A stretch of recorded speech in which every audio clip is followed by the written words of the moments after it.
जब गुरु द्रोण 5 पांडवों को बाण विद्या सिखा रहे थे तब 5 पांडवों को एक पहाड़ के सामने खड़ा कर दिया। फिर गुरु द्रोण ने सबसे पहले भीम से पूछा, बोलो भीम, तुम्हारे सामने क्या दिख रहा है?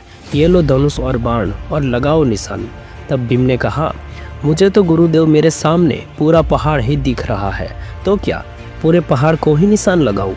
गुरुदेव हंसने लगे और कहने लगे, तुम रहने दो, तुम्हारे बस की बात नहीं है।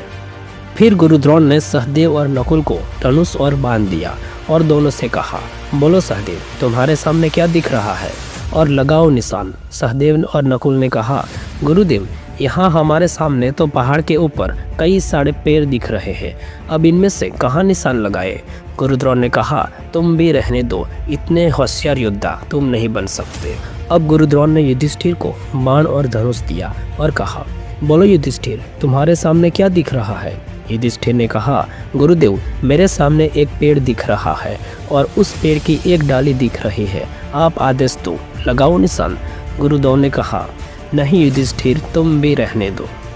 फिर गुरुदेव ने अर्जुन को बाण और धनुष दिया और अर्जुन से कहा, बोलो अर्जुन, क्या दिख रहा है तुम्हारे सामने?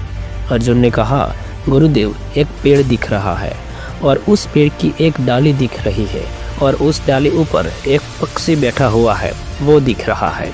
फिर गुरुदेव ने कहा, और अब क्या दिख रहा है अर्जुन?